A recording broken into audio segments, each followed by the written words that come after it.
नमस्कार दोस्तों। अब हम क्या किए हैं आपके लिए 10th के लिए ऑल सिलेबस आपके लिए मेंशन करके लाए हैं, जिसमें खास करके मैथ हम कवर करेंगे, मैथ साइंस और ऑल सब्जेक्ट। लेकिन सबसे पहले मैथ्स को कवर करेंगे, जिसमें आपको सबसे पहले क्या करना है कि हम नंबर सिस्टम से शुरू करते हैं और ऑल टू ऑल चैप्टर को कवर करेंगे। तो इसमें क्या होगा, बिहार और सीबीएसई दोनों बोर्ड के लिए होंगे। जो इम्पोर्टेंट चैप्टर नहीं होंगे आप उसको स्किप कर दीजिएगा। सिलेबस आपको पहले से पता होगा। तो हम यहाँ से शुरू करते हैं नंबर सिस्टम। इन नंबर सिस्टम से सीबीएसई बोर्ड में 4 to 5 नंबर पूछे जाते हैं और बिहार बोर्ड में भी 2-3 नंबर आते हैं। तो उससे पहले हम सिर्फ आपका डाउट क्लियर करने का काम करेंगे। तो जैसे कि आप जानते हैं कि क्वेश्चन को हार्ड लगना एक छोटी सी बात है, लेकिन हम उसको इजी करके कैसे समझेंगे, आपको इस वीडियो में बहुत मज़े आने वाले हैं। हमसे जुड़े रहें और देखिए कैसे सॉल्व करते हैं। उससे पहले हम सारे चीज़ों को कॉन्सेप्ट को समझेंगे कि आखिर कैसे कैसे हर कंसेप्ट को क्लियर करें।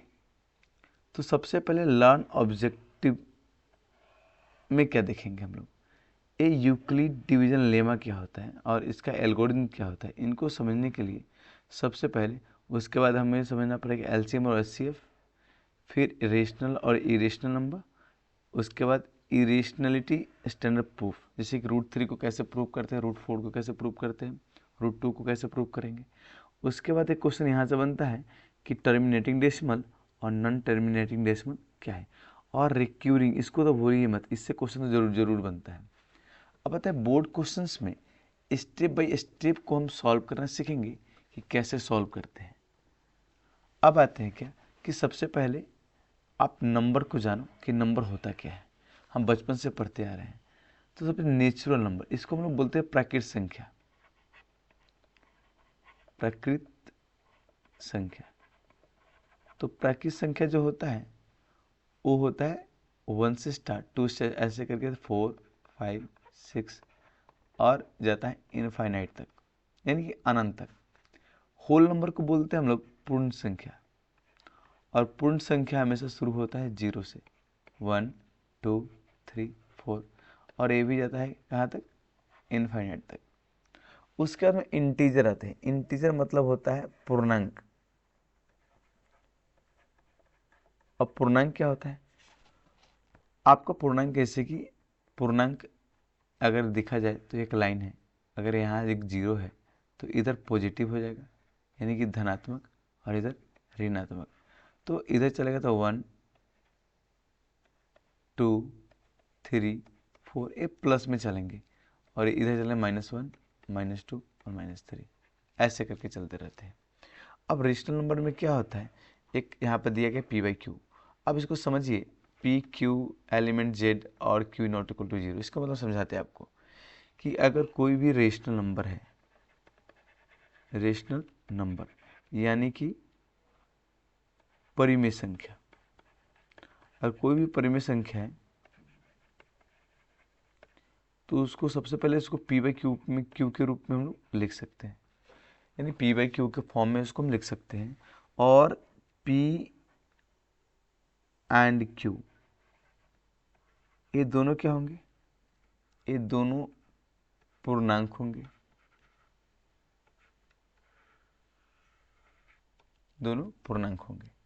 और सेकेंड बात, q जो होगा वो 0 के इक्वल कभी नहीं हो सकता है। अगर ऐसा होता है तो फिर वो परिमेय संख्या नहीं है। उसके बाद क्या कहते हैं, रियल नंबर क्या होता है। अब रियल नंबर मतलब सांस मानी कि इसको, वो रियल नंबर को बोलते हैं वास्तविक संख्या। वास्तविक संख्या, वास्तविक संख्या में एक चीज देखेंगे, इसमें अगर कोई रेशनल नंबर, यानी कि कोई रेशनल नंबर 1/2 कर लीजिए आप, प्लस एक इरेशनल √2 जोड़ लीजिए, इन सभी नंबर को जब जोड़ देंगे तो क्या हो जाएगा, वास्तविक संख्या। उसके बाद में आता है यूक्लिड डिवीजन लेमा क्या होता है। इसको समझने के लिए सबसे पहले समझेंगे कि ए बराबर BQ प्लस आर क्या होता है। हम बचपन से पढ़ते आ रहे हैं, भाज्य बराबर भाजक गुने भागफल और प्लस शेषफल।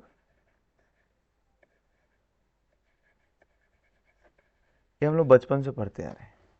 इसी को इंग्लिश में बोलते हैं ए बराबर बी क्यू प्लस आर, जहाँ आर जो होता है वो शेषफल होता है, क्यू भागफल और बी भाजक और ए भाज्य। और ए, अब इसी को इंग्लिश में देखा जाए इसको बोलते हैं डिविडेंड, बी को बोलते हैं हम लोग डिवाइजर और क्यू को बोलते हैं कोसेंट और आर को बोलते हैं रिमाइंडर। इस तरह चलता है। तो अब एक चीज याद रखिएगा, यूक्लिड डिवीजन लेमा में ए इक्वल होता है बी क्यू प्लस आर। और हाँ, ए जो है सीबीएसई के लिए नहीं है, सीबीएसई में इस बार इसको हटा दिया गया है। नेक्स्ट चलते हैं। एक क्वेश्चन है, बिहार बोर्ड में ऐसे क्वेश्चन आते हैं। तो एक नंबर दे दिया गया 135 एंड 225। अब कहता है कि इसका HCF निकालिए। तो सिंपल से कॉन्सेप्ट है, आपको इसमें ज़्यादा खोजना नहीं है, ज़्यादा कुछ ढूंढना नहीं है। सबसे पहले इसमें आपको पहला फर्स्ट स्टेप क्या करना है। सबसे पहले बात, इन दोनों में बड़ा कौन है। तो आप देखोगे 225 बड़ा है 135 से। जो बड़ा होगा वो ए होगा, जो छोटा होगा वो बी होगा। और फॉर्मूला क्या होता है, A equal B Q plus R. आप ए बराबर क्या रखिएगा 225 और बी बराबर 135। अब देखिए क्यू क्या होता है। अब जब हम 225 को जब 135 से हम डिवाइड करेंगे तो आएगा एक बार में, यहाँ देख लीजिए, माइनस कीजिएगा 0, 12 में से 3 गया 9 आ जाएगा आपका, और रिमाइंडर कितना आ जाएगा 90। तो अब यहाँ पे क्वेश्चन देखिए, क्वेश्चन कितना है 1, तो यहाँ पे क्यू की जगह यहाँ पे डालेंगे 1 अब प्लस रिमाइंडर 90। अब यहाँ पे क्या होता है, ए एक्सचेंज होता है, यानी कि ए क्या बन जाएगा 135, यह बन जाएगा ए, और ये जो रिमाइंडर था वो बन जाएगा आपका बी। अब इससे कोई मतलब नहीं है आपको। अब 135 में फिर अब इस बार 90 से डिवाइड कीजिए, तो 92 जा ज़्यादा हो जाएगा, 180 हो जाएगा, तो 91 जला आइएगा, 90 और माइनस कीजिएगा तो 45 आएगा। तो यहाँ पे देखिए इस बार कितना है, भागफल हुआ 1 यानी कि कोसेंट, और रिमाइंडर कितना है 45। तो यहाँ पे क्या करेंगे, अब सेम ये 90 यहाँ आ जाएगा और 45 को डिवाइड कीजिएगा तो 2 बार में चला जाएगा, 45 2 90 और रिमाइंडर कितना आएगा 0। जैसे ही 0 आए तो बी की वैल्यू कितना है, बी की जगह देखिए 45, तो 45 यही आपका बन जाएगा HCF इक्वल 45। ये इजी कॉन्सेप्ट है, आप समझ लीजिए। इस तरह से आप HCF फाइंड कर सकते हैं। नेक्स्ट चलते हैं। अब इसको फाइंड करना है, हम आपको तरीका बता दिए, तो आप क्या करो कि बैठकर इसका HCF फाइंड करो सेम रूल से। 867 एंड 255 का HCF हमको इसी मेथड से करके बताइए। 196 का भी आप बताइएगा। और यहाँ पर, और ये 3 नंबर क्वेश्चन बहुत इंपॉर्टेंट है, देखिएगा ये मैं आपको बता देता हूँ कि अगर कह रहा है कि 455 इक्वल 42 और यहाँ मल्टीप्लाई क्यू, इसका मतलब मल्टीप्लाई होता है प्लस आर। तो हम कुछ नहीं करेंगे, पहले 445 को डिवाइड कीजिए कितना से, 20 से, 42 से। तो 42 1 जब 42 माइनस करेंगे कितना आएगा 2 और 5 लिखेंगे। अब देखो 1 टाइम लगा है, तो अब यहाँ पर कितने बार लगाए 2 और 5, अब तो नहीं जाएगा, तो यहाँ पे 0 दे देंगे। तो अब यहाँ पे क्या करना है कि ये 45, तो 455 को ऐसे लिखिए, 42 की जगह 42, वहाँ पे क्यू की वैल्यू कितना है 10 10 अब प्लस, और ये क्या 25।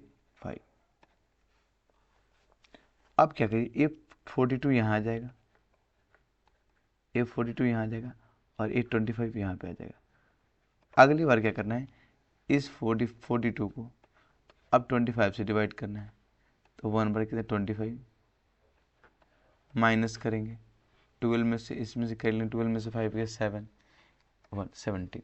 तो अगला बार क्वेश्चन कितना है 1, तो यहाँ पे 25 इंटू 1 और प्लस 17। अब यहाँ पे सेम एक यहाँ पर चला जाएगा, और एक कितना हमारा हो जाएगा 25। अब देखिए ये जो 17 है फिर यहाँ आ जाएगा, अब 70 वन 17, 17 से एक बार में कीजिएगा 17 जाएगा, और यहाँ पे ऐड कीजिएगा कितना जाएगा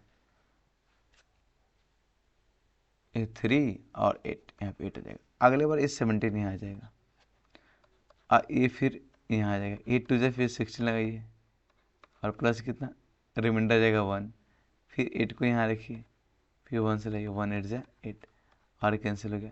बी की जगह कितना है 1, जब 0 आएगा तो आप छोड़िएगा, तो बी की वैल्यू कितना गया 1। तो यही हमारा HCF होता है, HCF इक्वल हो गया आपका 1।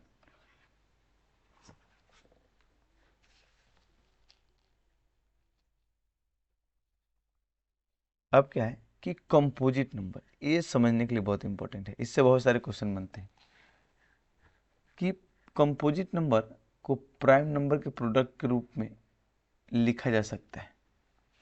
जैसे कि अगर एक नंबर यहाँ पे 360 आपको दिख रहा होगा एग्जाम्पल में, तो इस 360 को आखिर इस रो इस फॉर्म में कैसे लिखेंगे, तो इसको बोलते हैं प्राइम नंबर। यानी कि प्राइम को बोलते हैं हम लोग, जैसे एक पढ़ते हैं कंपोजिट नंबर और दूसरा पढ़ते हैं प्राइम नंबर। तो अगर हम 360 को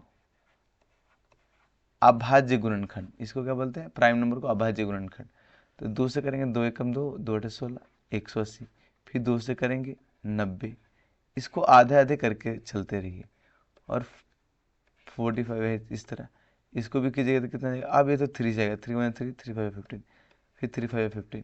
तो हमें क्या मिला कि 360 को अगर मल्टीप्लाई किया जाए तो ये कितना जाएगा 2 into 2 into 2 into 3 into 3 into 5। अगर ऐसे नंबर मिला, इसका कहने का मतलब है कि 2 अपने आप में कितने बार गुना है, तो 1 बार 2 बार 3 बार, तो इस 2 के टोपी पहना देंगे 3, इसको बोलते हैं पावर या एक्सपोनेंट। और यहाँ देखिए 3 कितने बार है, 1 बार 2 बार, तो 2, 5 कितने बार 1 बार, हो गया। ये आपका आ गया अभाज्य गुणनखंड के रूप में। देखिए ये 2 अभाज्य गुणनखंड, 3 अभाज्य गुणनखंड और 5 अभाज्य गुणनखंड। अब एक कॉन्सेप्ट और आता है कि अभाज्य गुणनखंड क्या होता है। अभाज्य गुणनखंड क्या होता है, तो एक ऐसा नंबर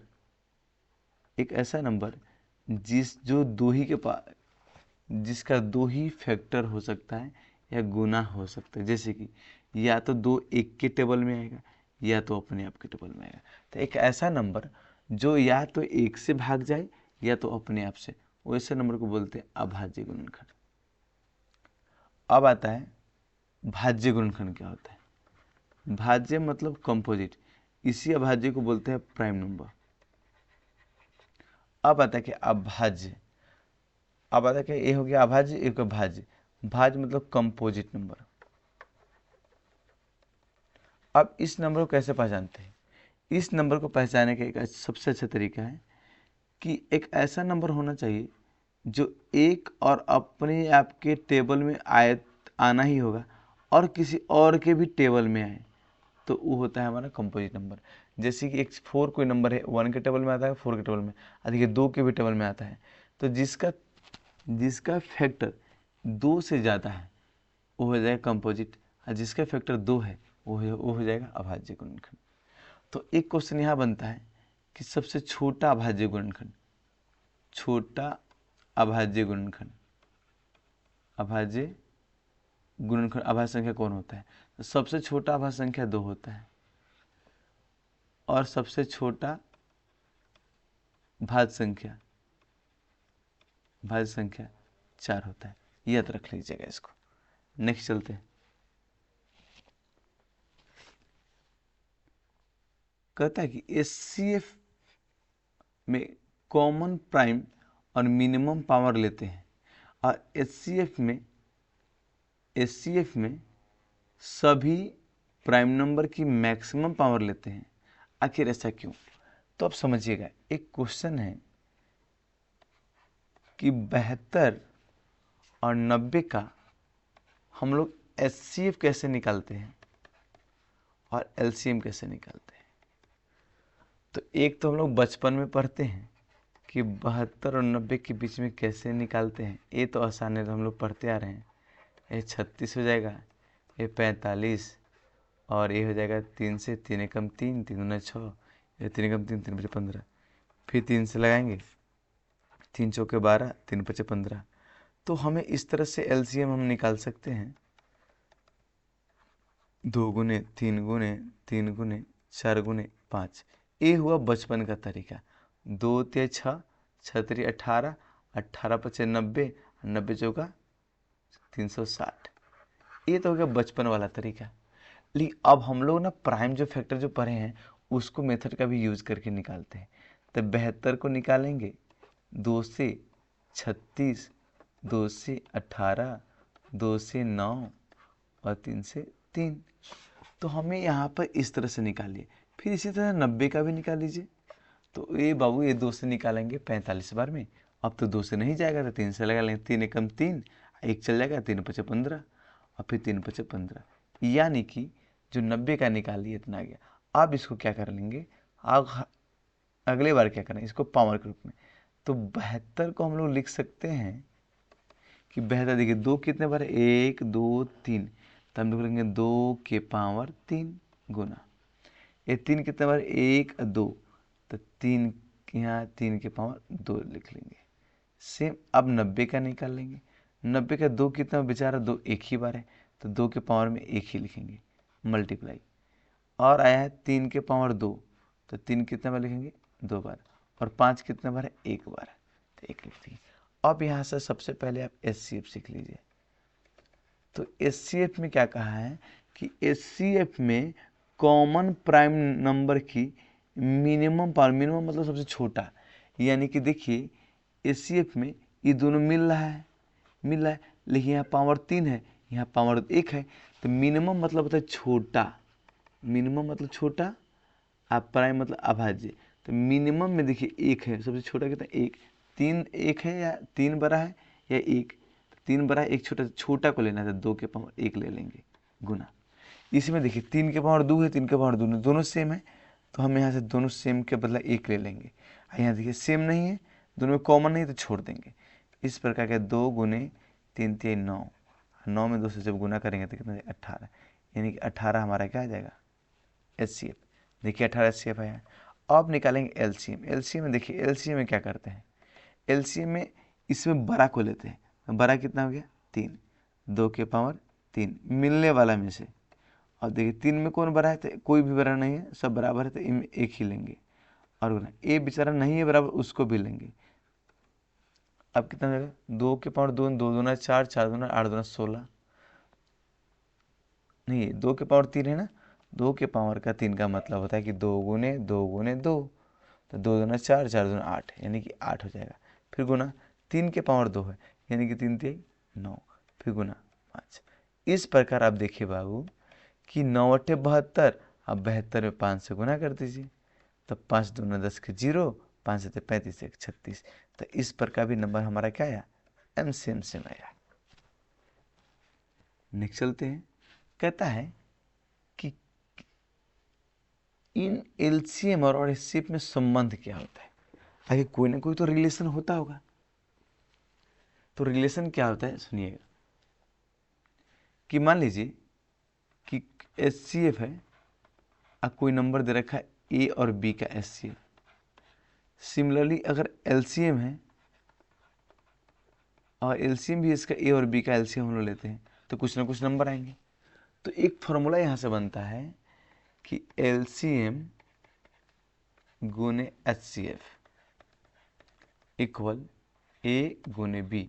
ए का मतलब कि ए कोई नंबर होगा, ए कोई संख्या होगा, ए कोई दूसरा संख्या होगा। ये पहला संख्या होगा, ये दूसरा संख्या होगा ए। अब इसको वेरीफाई कैसे कर ले, मान लीजिए कि हम दो नंबर लेते, एक लेते 6 और एक लेते 8, और इसका निकालते एलसीएम। क्या निकालते? एलसीएम। तो एलसीएम निकालते हैं यहाँ से, 2 से 2 3 6, 2 चौके 8। अब फिर यहाँ से एलसीएम हमारा कितना आ गया? 2 गुने 3 गुने 4, यानी कितना गया? 2 3 6, 6 चौके 24, 24 आ गया। अब यहाँ से एचसीएफ भी हम लोग निकालते हैं, तो एचसीएफ कितना होगा? अब देखिए दोनों में कौन कौन मिल रहा है, तो दोनों का एचसीएफ निकालेंगे तो 6 का आ जाएगा क्या? 2 3 6, 8 का आ जाएगा क्या? 2 गुने 2 गुने 2, यानी 2 का। अब हम बोले मिनिमम पावर लेने का, यहाँ पे देखिए 2 के पावर कितना हो जाएगा? ये जाएगा 2 गुने 3, 2 के पावर 1, 3 के पावर 1, यहाँ पे जाएगा 2 के पावर 3। तो यहाँ बोले मिनिमम लेने की एचसीएफ में 2 के पावर 1 ले लेंगे, तो यानी कि एचसीएफ कितना आ गया? 2 आ गया। देखिए एलसीएम 24 और एचसीएफ 2। तो अब हम क्या सीखे कि एक फॉर्मूला होता है एलसीएम गुने एचसीएफ बराबर पहली संख्या गुने दूसरी संख्या। तो एलसीएम हमारा कितना था? एलसीएम 24, तो एलसीएम की जगह 24 लिखते हैं, और गुने एचसीएफ कितना है हमारा? एचसीएफ 2 है, 2 लिखते हैं। अब पहली संख्या कितना था? 6, और दूसरी संख्या कितना था हमारा? 8।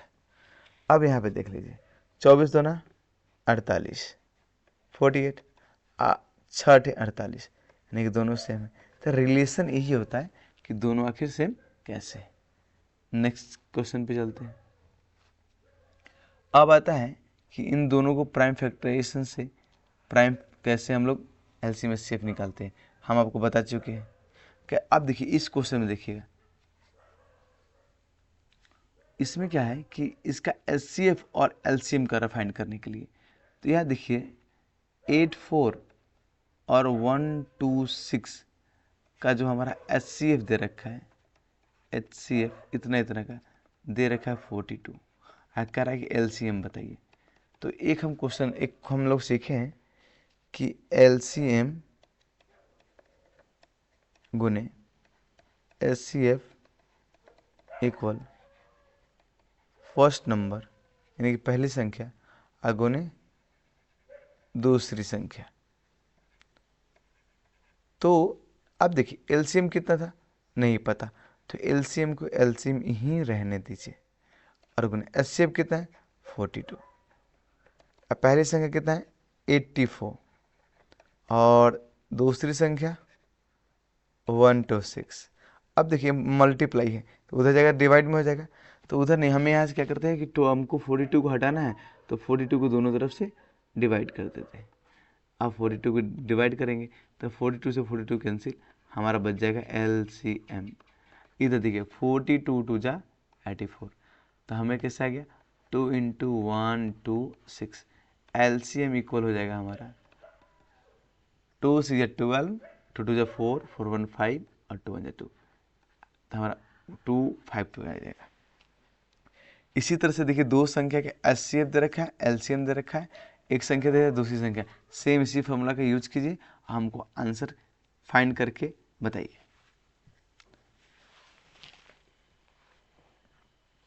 अब बताइए कि रेशनल नंबर आखिर क्या होता है। देखिए तो यहाँ पर कुछ एग्जाम्पल देखिए, ऐसा नंबर जिसको p/q के फॉर्म में लिख सकते हैं,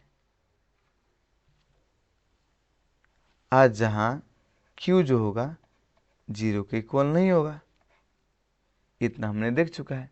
तो यहाँ पे 3/5, तो हम 3/5 कर लिया और ये हमारा रेशनल नंबर हो गया, क्योंकि p जो है p हमारा इंटीजर है और q भी हमारा इंटीजर है, दोनों को सेम होगा। अब देखना है क्या कि टर्मिनेटिंग और नॉन टर्मिनेटिंग क्या है, इसको समझाना है। तो हम एक सिंपल सी कॉन्सेप्ट, कोई भी नंबर होता है तो ऊपर होता है नोमिनेटर और नीचे क्या होता है डिनोमिनेटर, ए फ्रैक्शन इक्वल होता है, और फ्रैक्शन को ही हम लोग बोलते हैं क्या रेशनल नंबर।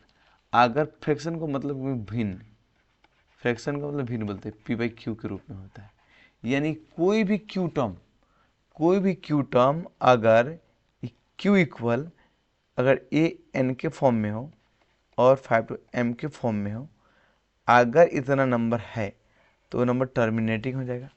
अगर इसके अलावा कोई भी नंबर यहाँ पे रिमेनिंग बचता है तो हमारा नॉन टर्मिनेटिंग नंबर हो जाएगा। कैसे बताता हूँ मैं आपको। जैसे एक नंबर लेते हैं 25/100, तो 25 से हमको कोई मतलब नहीं, हमको 100 से मतलब है। तो 100 को डिवाइड फैक्टराइज करेंगे 50, 25, 5 से हो जाएगा 5/25। तो यानी कि हमको क्या है 2⁻2 इंटू 5⁻2। तो अगर ऊपर में देखिएगा नंबर, अब यहाँ पे 2 है, क्या इस फॉर्म में है क्यू की वैल्यू, पी तो ऐसा ही है, क्यू इस फॉर्म में, तो ये हो जाएगा टर्मिनेटिंग नंबर।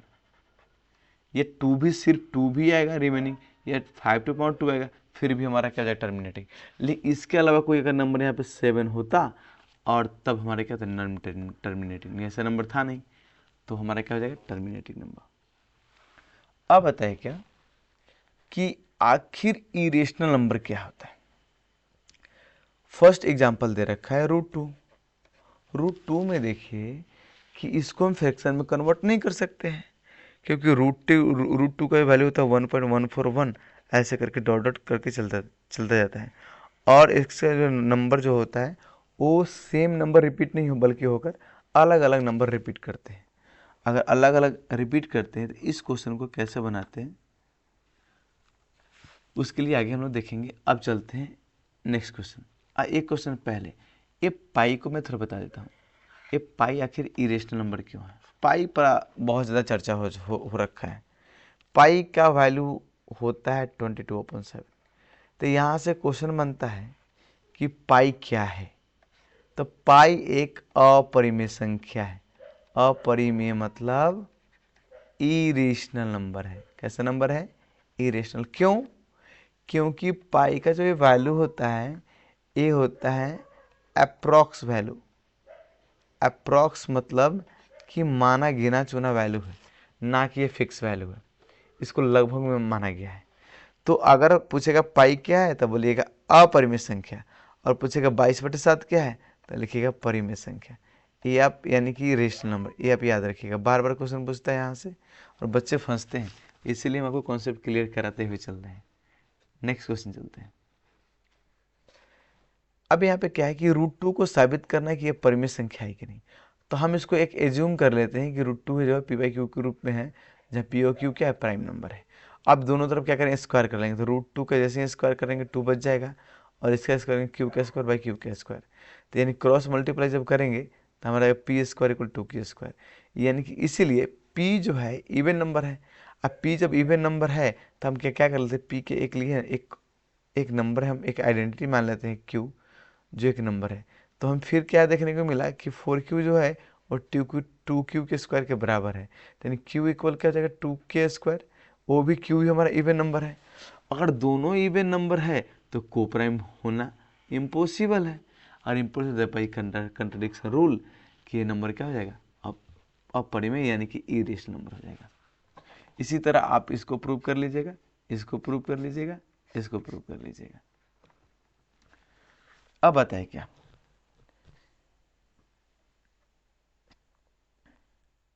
p/q यानी कि लोएस्ट फॉर्म। अब जहाँ पे q क्या हो 2m × 5/n, यानी कि डेसिमल एक्सप्रेशन टर्मिनेट, यानी कि नंबर क्या जाएगा टर्मिनेट, जो अभी मैंने बताया आपको पिछले वीडियो में।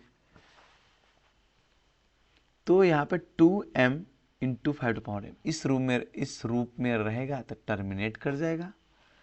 नेक्स्ट है कि एक क्वेश्चन दे दिया 7/40, कह रहा है टर्मिनेटिंग है कि नहीं है। हमको 7 से कोई मतलब है नहीं, 40 को ब्रेक करेंगे तो 40 मिलेगा 2 से 20, 2 से 10 और फिर 2 से 5। हमें यहाँ क्या देखने को मिला है कि 7 जो नंबर है ये हम लिख सकते हैं 2⁻3। 2 का एक्सपोनेंट कितना हो जाएगा 3 × 5 का 1। तो यानी कि जो q जो है वो किस फॉर्म में है, वो देखिए किस फॉर्म में है, यानी कि 2⁻m और 5⁻n इस फॉर्म में। अगर इस फॉर्म में है तो क्या जाएगा टर्मिनेट, यानी कि टर्मिनेटिंग नंबर हो जाएगा। टर्मिनेट मतलब क्या है, जब इसको डिवाइड करेंगे तो एग्जैक्टली पूरे कर कैंसिल हो जाएगा डेसिमल के बाद, या डेसिमल से पहले कोई दिक्कत नहीं है। सेम ये भी है।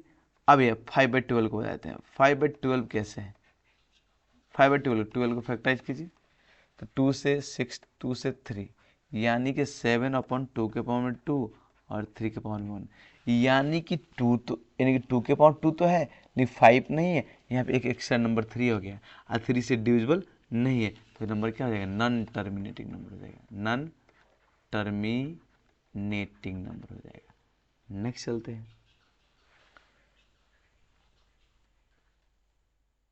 तो टर्मिनेटिंग, नॉन टर्मिनेटिंग मैंने आपको बता दिया, फैक्टराइजेशन बता दिया। और हाँ, टर्मिनेट केवल 2 और 5 का ही होता है टर्मिनेट। आप याद देखिए, 2 और 5 दोनों गुना में फिर भी टर्मिनेट होंगे। क्यों? क्योंकि 2 और 5 मिलके क्या बनाते हैं? 10। और जो 10 से कोई भी संख्या पूरा पूरा डिविजिबल हो जाएगा डेसिमल तक।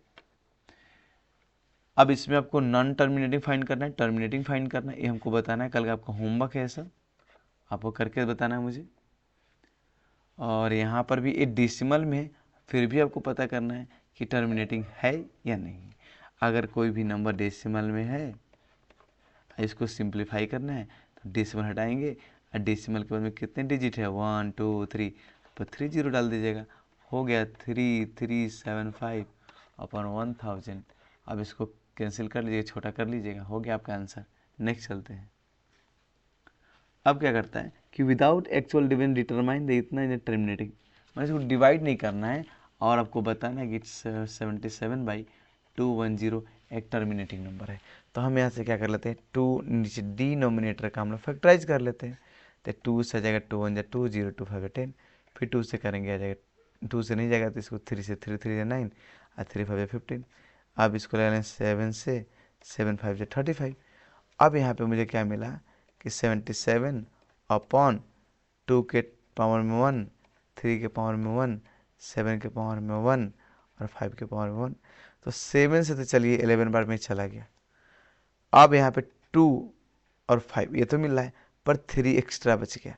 3 को बचना नहीं चाहिए था क्योंकि 2 और 5 ही चाहिए हमको, 3 एक्स्ट्रा है, तो हो जाएगा non terminating number, non terminating number. Next चलते हैं क्वेश्चन पे। अब इस तरह आपको शो करना है। देखिए, अगर कोई नंबर है, अगर इसको करें इरेशनल, तो इतना को अगर हम कोई नंबर r मान लेते हैं, आज यहाँ r क्या इरेशनल नंबर है, तो एक तरफ कर लीजिए r, तो यहाँ पे r-3 रूट में, तो ये आया r-3/2। लेकिन बट √5 जो हम पहले से प्रूव करना आपको सिखा दिए हैं कि इरेशनल नंबर है बाई कंट्राडिक्शन से, तो इसीलिए क्या हो जाएगा, 3 + √5 भी इरेशनल नंबर होगा। नेक्स्ट चलते हैं। ये आपको HCF फाइंड करना, मैं यूक्लिड डिवीजन मेथड से मैंने आपको बता दिया है, इसको फाइंड कर लेना है, HCF निकाल लेना है आपको। अब ये मिस्टेक क्या करते हैं, आप देखिएगा हमेशा रिमाइंडर डिवाइजर से हमेशा छोटा होगा पहला। उसके बाद क्या है, फ्रैक्शन रिड्यूस करना आपको आना चाहिए। और LCM जो होता है 3 या अधिक नंबर पर सीधे लगाना होता है। और रिपीट, ये आपका यूक्लिड डिवीजन, ये HCF नॉन जीरो होता है, ये आपका फार्मूला, और ये फार्मूला HCF, और यहाँ पर रेशनल इरेशनल नंबर, ये टोटल आपको टर्मिनेटिंग नंबर। इतना कॉन्सेप्ट आपको याद रखना है, याद रखना है।